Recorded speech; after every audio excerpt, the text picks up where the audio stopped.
Screen I है? Hello Akhilesh. अभी नहीं है सर। अभी नहीं आई? नहीं है सर। अभी नहीं आई। अब आई होगी। हाँ सर हाँ। ओके,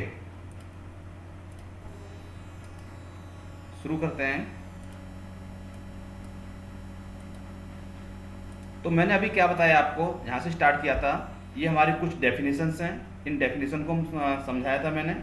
और ये दो स्टैंडर्ड हैं, एक आईएसओ का और एक आईएटीएफ का। तो जो हम ये ट्रेनिंग दूंगा, ये दोनों स्टैंडर्ड का रेफरेंस लेके आपको ट्रेनिंग दी जाएगी और ये इस पीपीटी के अगेंस्ट आपको बताया जाएगा। ठीक है, तो ये आपका इसी के अगेंस्ट चलेंगे हम। अब इसमें क्या क्या रहेगा आपका, इसमें एक मैनुअल रहेगा जो हम मैनुअल बनाना सीखेंगे। दूसरा प्रोसीडर्स, 26 प्रोसीडर रहेंगे। वर्क इंस्ट्रक्शन रहेंगी 35, अलग अलग डिपार्टमेंट की छोटी मोटी वर्क इंस्ट्रक्शन बनाना सीखेंगे। और फॉर्मेट रहेंगे, 250 फॉर्मेट रहेंगे।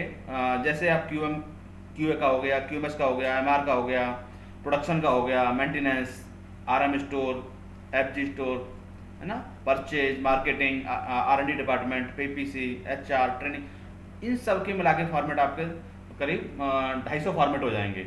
अलग अलग डिपार्टमेंट कैसे कैसे फॉर्मेट बनाते हैं, कैसे फिल करते हैं, वो बनाना सीखेंगे हम इस ट्रेनिंग के अंतर्गत। ठीक है, ये प्रिपेयर करने जा रहा हूँ। और ये कुछ हमारी सर्विसेज बताई थी मैंने, ये सर्विस हैं, आपकी कंपनी में रिक्वायरमेंट है तो सर्विस ले सकते हैं हमसे। ऑनलाइन ऑफलाइन ट्रेनिंग ले सकते हैं, अपनी कंपनी में ट्रेनिंग कराना है तो वो ट्रेनिंग करा सकते हैं, तो वो भी मैं ट्रेनिंग भी करवाता हूँ मैं। ठीक है, तो ये ट्रेनिंग भी आप ले सकते हैं। ये तो ये सारी ट्रेनिंग्स थी आपकी, ये ट्रेनिंग आप ले सकते हैं। ठीक है, और उसके बाद मैंने बात करी थी यहाँ पर, ये स्टैंडर्ड आया था कि जो 2008 का स्टैंडर्ड क्या था और 2015 का स्टैंडर्ड था, उसमें से कितने क्लोज थे, ये क्लोज बारे बताए थे मैंने। उसके बाद बताया था मैंने प्रिंसिपल्स 2008 में और 2015 में। 2008 में 8 प्रिंसिपल थे, अब इसमें से 7 प्रिंसिपल हो गए हैं। Customer focus, leadership, engagement, peoples पर, है ना, प्रोसेस, अप्रोच, इंप्रूवमेंट्स, इस टाइप से आपके ये 7, इनको हम डिटेल में समझेंगे जब हम ट्रेनिंग करेंगे तब। अभी क्या है, हम किस क्लोज में क्या क्या डॉक्यूमेंट्स आते हैं, किस फेज में क्या क्या डॉक्यूमेंट आते हैं। जैसे कस्टमर फोकस है, तो इस क्लोज में हम फोकस करेंगे तो क्या क्या प्रोसीजर्स बनेंगे। तो अलग अलग डिपार्टमेंट के अलग अलग प्रोसीजर समझेंगे हम। जैसे मैंने बात करी थी हमारे ये 26 प्रोसीजर्स हम समझेंगे ये, जैसे मैंने बताए थे आपको 26 प्रोसीजर्स। तो कुल मिला के सारे, जैसे पीपीसी में प्रोसीजर कैसे करेंगे, एपीक्यूपी बनाते हैं तो एपीक्यूपी का प्रोसीजर होगा, कंट्रोल प्लान का प्रोसीजर होगा, एफएमई का होगा, एसपीसी का प्रोसीजर अलग होगा, कुछ रिजेक्शन एनालिसिस करते हैं उसका प्रोसीजर होगा, कापा का प्रोसीजर होगा। इस मिला के कुल मिला के ऐसे हमारे कितने प्रोसीजर होंगे, 26 प्रोसीजर होंगे। वो सारे एक एमआर के लिए ये बहुत अच्छी एक्टिविटी है अगर आप ज्वाइन करना चाहते हैं ये तो। ठीक है, क्योंकि आप एक एमआर फंक्शन में काम कर सकते हैं और क्लोज वाइज रहेगा। उसके बाद मैंने बताया था कि आपको ऑडिट करना सीखेंगे। जब हमने सारे डॉक्यूमेंट प्रिपेयर कर दिए, उसके हिसाब से हम चेक शीट के हिसाब से ऑडिट करेंगे। जब ऑडिट में हमें क्या रिजल्ट्स आएंगे, कैसे एक्टिविटी करेंगे, वो भी हम इसमें से हम फाइंड आउट करेंगे। ठीक है, ये सारी एक्टिविटी हो जाएंगी अपनी। तो इसी के बाद हमने ये बात करी थी और ये क्लोज हो गए। अब हम बात करते हैं क्यूएमएस या आईएमएस बोलते हैं। आईएमएस के ऑब्जेक्टिव्स क्या क्या हुए। जो डिपार्टमेंट वाइज ऑब्जेक्टिव होते हैं वो क्यूएमएस को कंट्रोल ऑब्जेक्टिव कहते हैं या क्यूए ऑब्जेक्टिव कहते हैं, क्वालिटी ऑब्जेक्टिव बोलते हैं इनको। ठीक है, जैसे कि एग्जांपल में देता हूँ, सप्लायर रेटिंग, हम सप्लायर की रेटिंग लेते हैं। Yield, availability, cost of poor quality, quality के भी मेरे कॉमन लिए हुए हैं। जब हम इनको ऑब्जेक्टिव को समझेंगे तो डिपार्टमेंट वाइज ऑब्जेक्टिव समझेंगे। क्वालिटी का ऑब्जेक्टिव क्या रहेंगे, प्रोडक्शन के ऑब्जेक्टिव क्या रहेंगे, मेंटेनेंस के ऑब्जेक्टिव क्या रहेंगे, तो अलग अलग डिपार्टमेंट के अलग अलग ऑब्जेक्टिव रहेंगे। एचआर के ऑब्जेक्टिव क्या रहेंगे, तो ये भी हम समझेंगे इसमें डिटेल में जब हम ये ट्रेनिंग पूरी करेंगे। 2 मंथ की ट्रेनिंग है, कम से कम 2-3 मंथ लगते हैं ट्रेनिंग को ख़त्म होने में, और उसमें हम ये सारी एक्टिविटी समझेंगे ये। ठीक है, तो जैसे है एनसी क्लोजर, आपके एनसी का क्या, एनसी कितनी फाइंड आउट हुई, आपकी कस्टमर की एनसी कितनी है, या इंटरनल एनसी कितनी है, एक्सटर्नल एनसी कितनी है, वो क्लोज की आपने तो कितनी परसेंटेज आई। ऐसे बहुत सारे ऑब्जेक्टिव निकल के आते हैं, ये देखिए एग्जाम्पल में लिखे हुए हैं मैंने। ठीक है, उसके बाद हम देखते हैं इस डिपार्टमेंट कॉमन वर्क क्या होते हैं। जैसे आप क्यूएमएस की ट्रेनिंग करके जाएंगे मेरे से, यहाँ से जो भी करके जाएंगे उनकी एक्टिविटी क्या रहेंगी। डॉक्यूमेंट को कंट्रोल करना, डॉक्यूमेंट रिकॉर्ड को कंट्रोल करना, एमआरएम मैनेजमेंट रिपोर्ट जो होती है एमआरएम को रिव्यू करना और कंटेक्ट कराना, एमआरएम पीआरएम कराना, जो परफॉर्मेंस रिव्यू मीटिंग, ठीक है, मैनेजमेंट रिव्यू मीटिंग ये करवाना, कंडक्ट करना है इसको। उसके बाद आपका होता है कंप्टेंस ट्रेनिंग एंड अवेयरनेस। जो भी आपके डिपार्टमेंट में जो भी पॉइंट वीक है उसको स्ट्रॉन्ग करना, उसको हमें स्ट्रॉन्ग करके उसको हाई लेवल पे ले जाना। जैसे एचआर में ट्रेनिंग का काम कराना। जैसे एसपीसी किसी को नहीं आती है, आपके डिपार्टमेंट में एसपीसी का नॉलेज नहीं है, तो एसपीसी की ट्रेनिंग करवाना आपने ऑर्गेनाइजेशन में, तो ये भी काम क्यूएमएस का ही होता है। वो बताएगा कि इसको एसपीसी की ट्रेनिंग करवानी है, आईएसओ की ट्रेनिंग करवानी है, आईएटीएफ की ट्रेनिंग करवानी है, या आपको जो भी एक्टिविटी की जरूरत है वो सारी करवानी है, ठीक है। उसके बाद करेक्टिव और प्रिवेंटिव एक्शन करवाना, जो भी आपके करेक्टिव और प्रिवेंटिव एक्शन निकलेंगे उनका कराना, और इंटरनल ऑडिट करना। और एक्सटर्नल ऑडिट आती है, जैसे आपके फर्स्ट पार्टी ऑडिट और सेकंड पार्टी और थर्ड पार्टी ऑडिट। तो फर्स्ट पार्टी ऑडिट और third party second party audit ये भी करवाना और करना है इनको। सब एक्टिविटी किसकी होती है? क्यूएमएस, जो एमआर जो फंक्शन होता है उसकी एक्टिविटी सारी होती हैं ये, ठीक है। अच्छा, ये इतना मैं पढ़ा रहा हूँ, समझ में आ रहा है आपको? इसको सब मैं जो बोल रहा हूँ आपके लिए, सबके लिए। हेलो अखिलेश, हाँ ठीक है। उसके बाद सपोर्ट करते हैं ऑडिट में, कस्टमर ऑडिट हुई, सप्लायर ऑडिट हुई, जो भी ऑडिट हुई उसमें सपोर्ट करना होता है हमारा ये, ओके। लेआउट, सिस्टम ऑडिट, बहुत सारे ऑडिट होते हैं आपकी ये। तो ये तो कुछ कॉमन वर्क लिखे हैं मैंने, ये 10-12 वर्क लिखे हैं ये, ठीक है। उसके बाद ऐसे बेनिफिट क्या होते हैं? आप ये बन के जाएंगे, एमआर बन के जाएंगे या फिर क्यूएमएस के डिपार्टमेंट के हेड बन गए, उसको बेनिफिट क्या होते हैं? तो जो भी आपके इम्प्रूवमेंट्स होते हैं, जो भी बिजनेस प्लान का इम्प्रूवमेंट्स होते हैं, वो सब एमआर के हाथ में होता है। एमआर अगर चाहे तो कंपनी को आगे ले जा सकता है और चाहे तो कुछ नहीं कर सकता, ऑडिट करवा सकता है, फर्जी डॉक्यूमेंट भर सकता है।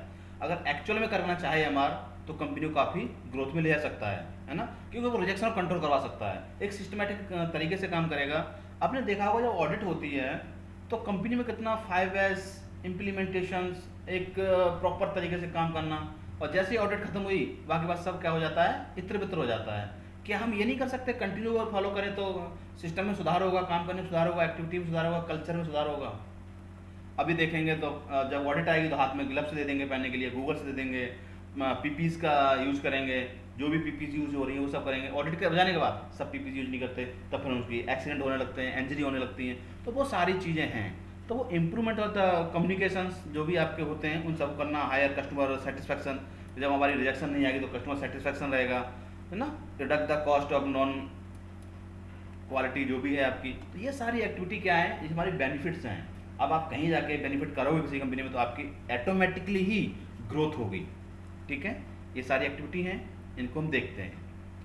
अच्छा, अब हम बात करते हैं डॉक्यूमेंट के, लाइव डॉक्यूमेंट्स। कितने प्रकार के डॉक्यूमेंट्स होते हैं? तो हम देखा जाए तो 4 प्रकार के डॉक्यूमेंट्स 4 लेवल के होते हैं। कुछ कंपनियां 3 लेवल के बनाती हैं, कुछ कंपनियां 4 लेवल के कर देती हैं। तो एज पर कंपनी डिपेंड करता है, कम से कम मिनिमम 3 लेवल के डॉक्यूमेंट तो होते ही हैं, फर्स्ट सेकंड थर्ड। फर्स्ट में आता है आपका आईएमएस मैनुअल या क्यूएमएस मैनुअल, प्रोसीडर्स, और आपके ये सिस्टम मैनुअल। सिस्टम मैनुअल जो भी आपके डिपार्टमेंट के सिस्टम मैनुअल होते हैं वो आते हैं। और सेकंड लेवल में आता है आपका जो भी आपके प्रोसेस फ्लो डायग्राम या एफएमईए, कंट्रोल प्लान, एसओपी, हीरा, एस्पेक्ट, जो भी एक्सेट्रा, ठीक है। वर्क इंस्ट्रक्शन थर्ड लेवल में आती हैं, और जो बाकी चेक शीट रह जाती हैं, चेकलिस्ट रह जाती हैं, वो आपके फोर्थ लेवल में आती हैं, फॉर्मेट्स वगैरह रह गए, ठीक है। और जो पहला होता है प्रोसेस मैपिंग, वो 0 लेवल का होता है, क्योंकि पहले ऑर्गेनाइजेशन का प्रोसेस मैप करते हैं, उसके बाद हम ये सारी एक्टिविटी करते हैं, ठीक है। उसके बाद हम देखते हैं डॉक्यूमेंट कंट्रोल कैसे करें। अभी तक तो हमने बात करी थी, जब थोड़ा बेसिक बता रहा हूँ मैं भी मैं आपको। जब हम ट्रेनिंग करेंगे इसकी पूरी, तो हम एक एक चीज़ को डीप में पढ़ेंगे, डीप एनालिसिस करेंगे, एक एक, जैसे हमने ये बात करी थी किस क्लोज में क्या रिक्वायरमेंट है, वो क्लोज के हिसाब से हम चलेंगे, और क्लोज के हिसाब से वो डॉक्यूमेंट को प्रिपेयर करते जाएंगे और कंट्रोल करते जाएंगे और बनाते जाएंगे, दिखाता जाऊँगा आपको मैं, ठीक है। तो अभी मैं बात कर रहा था ये, तो डॉक्यूमेंट कंट्रोल करने के लिए वैसे 4 लेवल के लिए आए, तो उसी हिसाब से यहाँ पे हम डॉक्यूमेंट नंबर देते हैं यहाँ पर, जैसे PM, Y, इनके सब नाम दे दो, WI का मतलब क्या है, YY का मतलब क्या है, XS का मतलब क्या है। इस प्रकार से आपको एक प्रोसीजर बनाना पड़ेगा अपनी ऑर्गेनाइजेशन में। डॉक्यूमेंट कंट्रोल करने का एक प्रोसीजर बनता है, उसी के हिसाब से आपको डॉक्यूमेंट कंट्रोल करने पड़ेंगे। कौन कौन से डॉक्यूमेंट कंट्रोल कर सकते हैं आप, कौन कौन से क्या क्या नंबर देंगे उस पर, क्या ट्रेसेबिलिटी रहेगी डॉक्यूमेंट कंट्रोल करने की, वो सारी एक्टिविटी आपको एक प्रोसीजर में लिखनी पड़ेगी। उसके बाद डॉक्यूमेंट कंट्रोल करने पड़ेंगे आपको ये, उसका भी पूरा आपको प्रोसीजर बनाना पड़ेगा, उसके हिसाब से ये नंबर देने पड़ेंगे, ठीक है। SOP standard operating procedure, WI format, है ना, प्रोसेस मैप, इस टाइप से आपका कुछ भी है तो ये आप दे सकते हैं। और जो एक्टिविटी आपको खुद डिफाइन करते हैं तो यहाँ पे चेंज भी हो सकता है ना, कंपनी का नाम डाल देते हैं कुछ शॉर्ट में कर करके, फिर जैसे कंपनी का नाम डाल दिया लिख करके, यहाँ पे कोई मान के चलो RM है, कोई कंपनी का नाम शॉर्ट में बता दिया मैंने, ठीक है। और RE है, रानू इंजीनियरिंग या रमेश इंजीनियरिंग, तो RM हो गया रमेश इंजीनियरिंग, RE हो गया। इस प्रकार से कंपनी का नाम दे देते हैं कुछ लोग, तो यहाँ कंपनी का नाम भी दे देते हैं। फिर बड़े सेक्शन डॉक्यूमेंट नंबर किस डिपार्टमेंट में है, वाई का डिपार्टमेंट आ जाता है, इस प्रकार से जहाँ नंबर आ जाता है, तो ये इस टाइप से आपको डॉक्यूमेंट नंबर देने हैं, वो भी मैं आपको सिखाऊंगा, ठीक है। तो ये सारी एक्टिविटी रहेंगी। इन सारी एक्टिविटी को हम कैसे कंट्रोल करते हैं, क्या करते हैं, वो सारी एक्टिविटी हम समझेंगे ये। अच्छा, समझ में आ रहा है मैं समझा रहा हूँ वो चीज़ को? Hello, yes sir. उसके बाद हम देखते हैं मैनुअल का नंबर ऐसे दे देते हैं, ये डॉक्यूमेंट नंबर को रजिस्ट्री हो गई है, किसकी रिस्पॉन्सिबिलिटी रहेगी कंट्रोल करना, कौन का रहेगा, वो सारी एक्टिविटी समझते हैं हम। उसके बाद रिटेंशन पीरियड क्या रहेगा, हम ये डॉक्यूमेंट बनाए, कब प्रिपेयर किए, कब इसको क्लोज करेंगे, कब हम इसको डिस्कार्ड करेंगे, कितने साल तक रखेंगे, और डिस्कार्ड करेंगे तो कैसे करेंगे, इसका भी प्रोसीजर बनेगा। डॉक्यूमेंट रिटेंशन के लिए इसका ही प्रोसीजर होता है। इस ये कुल मिला के कितने प्रोसीजर बताए थे मैंने, लगभग हमने बताए थे 26 प्रोसीजर बताए थे मैंने। 26 प्रोसीजर्स हम पढ़ेंगे और वो हम समझेंगे, तो हम किसी भी कंपनी में जाएंगे वहाँ पर जाके इम्प्लीमेंट कर सकते हैं, ठीक है। ये हो गया।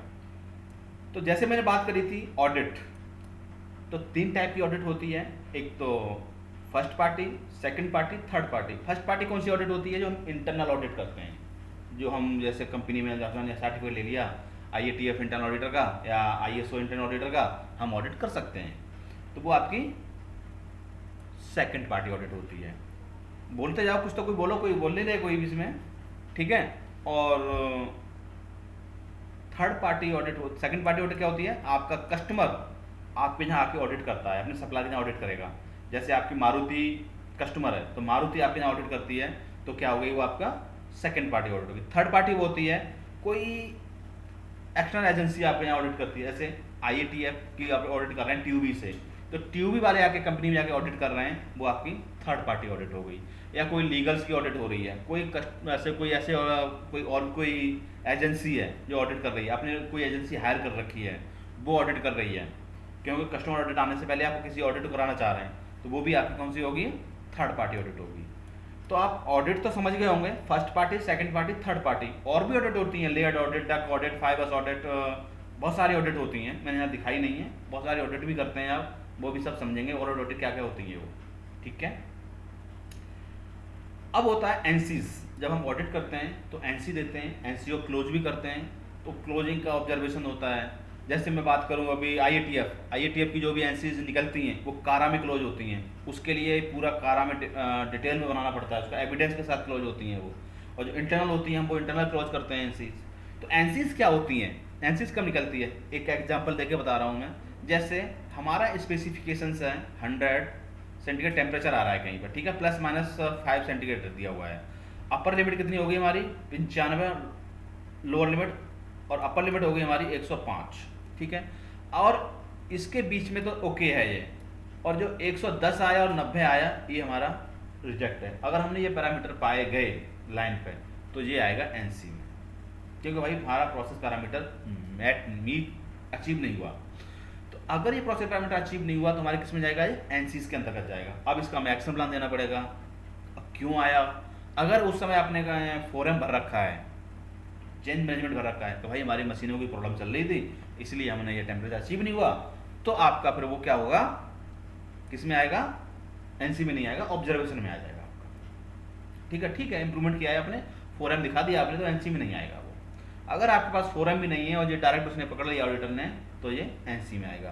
तो NC आपकी होती है मेजर NC, माइनर NC और ऑब्जर्वेशंस। माइनर यानी छोटी मोटी कोई NC आएगी, जैसे कोई वर्नियर कैलिपर है, वर्नियर कैलिपर पे क्या हुआ है, स्टिकर लगा हुआ है कैलिब्रेशन का, रिमूव हो चुका है, सॉरी स्टिकर कैलिब्रेशन में रिमूव हो गया है, बट ऑडिटर ने देखा कि इस वर्नियर पे स्टिकर नहीं है, तो उसका सर्टिफिकेट तो आपने दिखा दिया कि सर इंस्ट्रूमेंट इस पर और आईडी नंबर लिखा हुआ है इंस्ट्रूमेंट पे आईडी नंबर गुदा हुआ है, ठीक है। तो वो कहता है कि ठीक है ये आपका ऑब्जर्वेशन है, इसको आप करेक्ट कर सकते हो। अगर आपको उसका सर्टिफिकेट नहीं मिला कैलिब्रेशन का और स्टिकर तो लगा हुआ है और उस पर कैलिब्रेशन का सर्टिफिकेट नहीं मिला, तो वो फर्जी हो जाएगा, वो मेजर एनसी आ जाएगी आपकी, क्योंकि आपने एक तो झूठ बोला और उसका सर्टिफिकेट भी नहीं है कैलिब्रेशन का, कहाँ से कैलिब्रेशन कराया है आपने, और स्टिकर तो है, फाइल से तो नहीं मिस होगा वो। अगर फाइल में से भी मिस होता है तब भी आपको केयरलेस में जाता है, वो फाइल से मिस हो गया डॉक्यूमेंट आपके, तो वो भी कंट्रोल नहीं है आपका। तो इस टाइप से हम बहुत सारी एक्टिविटी करके देखेंगे, बहुत सारे ऑब्जर्वेशन देखेंगे, एनालिसिस करेंगे।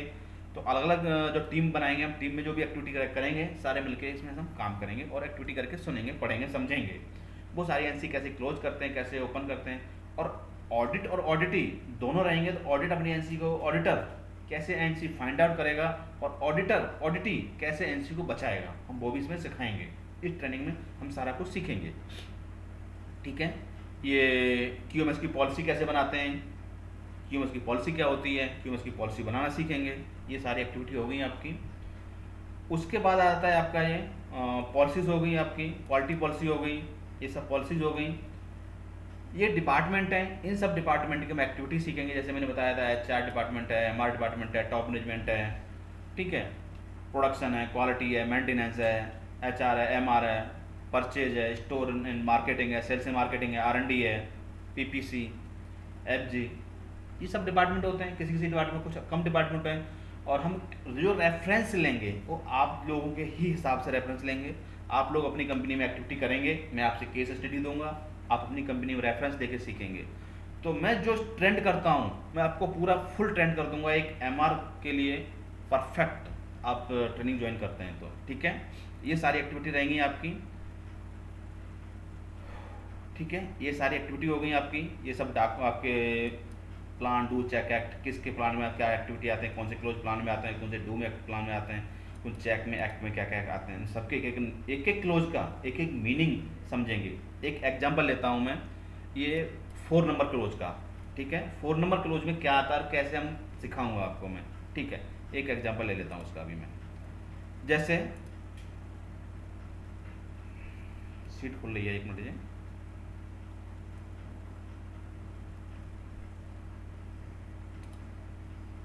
ये देखिए, ये चेक शीट रहेगी, इसको तो अभी हम हाइड कर देते हैं। 45 और 40 तो हमें नहीं समझ पड़ेंगे, इसको तो अभी कर दो हाइड।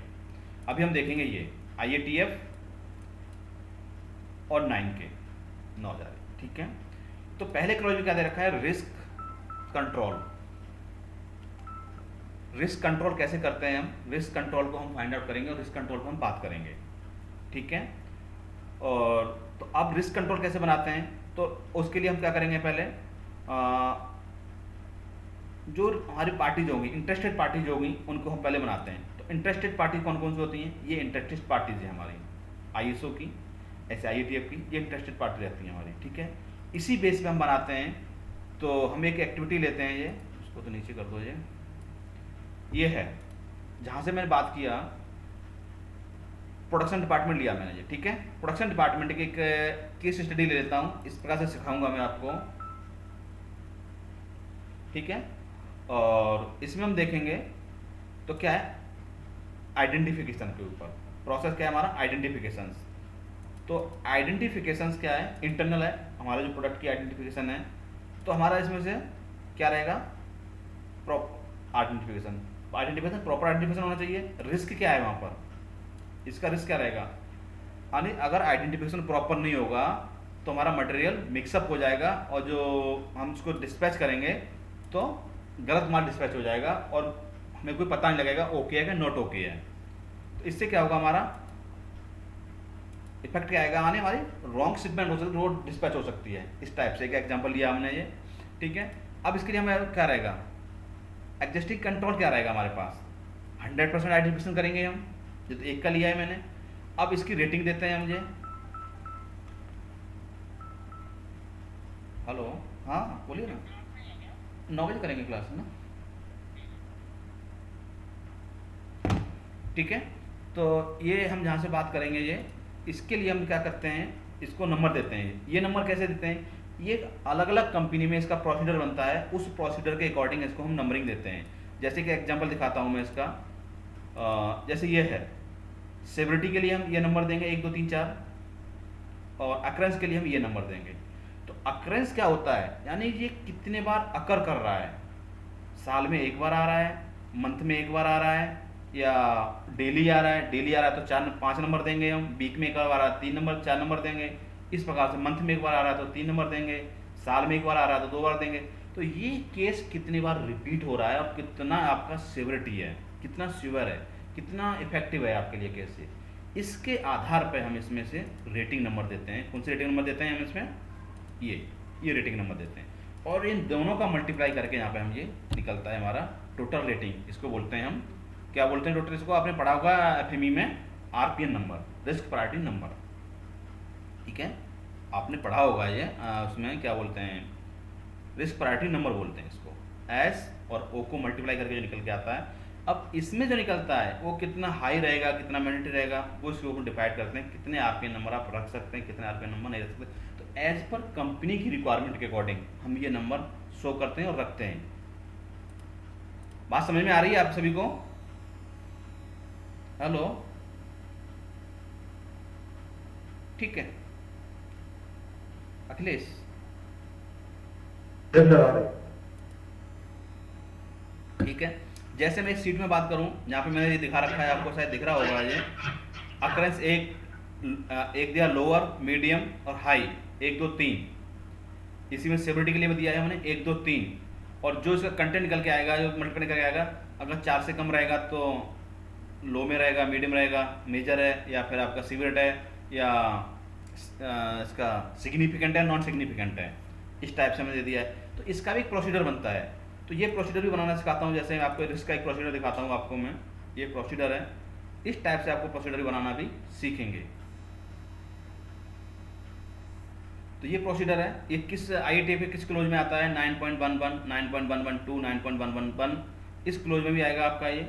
इस क्लोज में आप जाके ये एक्टिविटी करेंगे, ये इसमें पूरी एक्टिविटी देखेंगे आप ये, और इस टाइप से देखो नंबर देते हैं। तो ये इस समय में यहाँ से दिया है 1 से लेकर 10 तक नंबर दिए हैं ये सेवरिटी में, और डिटेक्शन में, यानी जो भी आपका अकरेंस है डिटेक्शन में इतने नंबर देंगे। तो इस टाइप से आपका प्रोसीजर अलग अलग बनाना पड़ेगा आपका अपनी कंपनी के हिसाब से। ये भी अलग अलग टाइप के प्रोसीजर मैं दिखाऊंगा आपको, तो देख दो, उसमें से आपको देखना है कौन सा अच्छा प्रोसीजर कैसे बना सकते हैं आप, उसका मतलब क्या है, इस टाइप से। ठीक है, तो अब ये हो गया हमारा, जहाँ से हमने बात करी थी एक पे। दूसरा है हमारा ट्रेसेबिलिटी के लिए। अगर ट्रेसेबिलिटी नहीं होगी तो क्या होगा, क्या इम्पैक्ट आएगा, इसका क्या रीजन है उसका, अगर इसको कंट्रोल करने के लिए क्या रहेगा, अगर सिग्निफिकेंट है तो नंबर क्या लेंगे, इसका बिना एक्शन प्लान देना पड़ेगा हमें, इस प्रकार से हमें ये पूरा भरना पड़ेगा। तो इसको पूरा एक एक पॉइंट लेके मैं एक पॉइंट समझा दूंगा आपको, तो दूसरा पॉइंट आपको बनाना है, और अपनी ऑर्गेनाइजेशन के हिसाब से आपको रिस्क फाइंड आउट करके ये बनाने हैं आपको ये। ठीक है, तो ये इसी के अंतर्गत आता है। इस क्लोज में जो पहला क्लोज दिया हुआ है, इसके अंतर्गत आपके 2 आएंगे। तो आपने पहला क्या दिया था, रिस्क कंट्रोल मैट्रिक्स, और ये आपके इंटरेस्टेड पार्टीज द रिस्क जो रजिस्टर, जो भी आप बनाएंगे ये। तो एक मैंने एग्जांपल समझा दिया आपको, इस टाइप से एक पॉइंट समझाया है। ऐसे ही आपको अलग अलग डिपार्टमेंट के रिस्क बनाने पड़ेंगे, और अलग अलग डिपार्टमेंट के आपको रिस्क फाइंड आउट करके बनाना पड़ेगा जी। तो ये पूरी चेकशीट है, ये क्लोज वाइज, पूरा क्लोज वाइज समझेंगे इसको हम। ठीक है, ये सब एक्टिविटी बनाना सीखेंगे जी। ओके ओके, ये हो गया। तो ये कुछ डॉक्यूमेंट्स हैं, किस क्लोज में कौन सा डॉक्यूमेंट लगेगा और किस डॉक्यूमेंट का मतलब क्या है, प्रोसीजर क्या है, ये सारी एक्टिविटी हम इसमें से सिखाता हूँ आपको मैं। और ये सब अभी इतना टाइम नहीं है, क्योंकि इतना बोलते बोलते सभी नहीं कर सकता, कवर कर सकता है इनको मैं। तो ये सारे उस समय जब हम ट्रेनिंग करेंगे तो एक एक पॉइंट लेंगे, और एक एक पॉइंट को प्रैक्टिकली करवाऊँगा आपसे। जैसे मैं प्रैक्टिकल करवाता हूँ, जैसे ये बात किया, तो इस टाइप से अगर नहीं कोई कर सकता तो व्हाट्सएप पे मैं नंबर लिखवा के भिजवाता हूँ। जैसे ये बोल दिया मैंने, तो आपको ये फॉर्मेट लिख के इस टाइप से करके आपको 1-2 एक्टिविटी आप करके आप और मेरे को व्हाट्सअप करेंगे। इस एक्टिविटी लिख के यहाँ पर करवाता हूँ मैं एक्टिविटीज, तो इसके रिस्क फाइंड आउट करो, कोई आपने कुछ सोचा है, क्या है इसका, क्या कंट्रोल, इस टाइप से आपको कैसे फाइंड आउट करेंगे, कैसे रिस्क कम करेंगे, तो ये एक्टिविटी करवाता हूँ मैं। ठीक है, ये सारी एक्टिविटी हो गई। किस क्लोज में क्या डॉक्यूमेंट्स हैं, ये सारी मैं पढ़ाता हूँ आपको। तो ये सारी एक्टिविटी रहती हैं। तो आपको ये किस किस को अच्छा लगा और क्या है, ये बता सकते हैं मेरे को। ठीक है, ये आपके रेफरेंस में मैंने बता दिया, ये दोनों स्टैंडर्ड रेफरेंस में रहेंगे ये, एक तो IATF का और एक ये ISO का। इनका रेफरेंस लेके पूरी ट्रेनिंग होगी, ठीक है। तो अब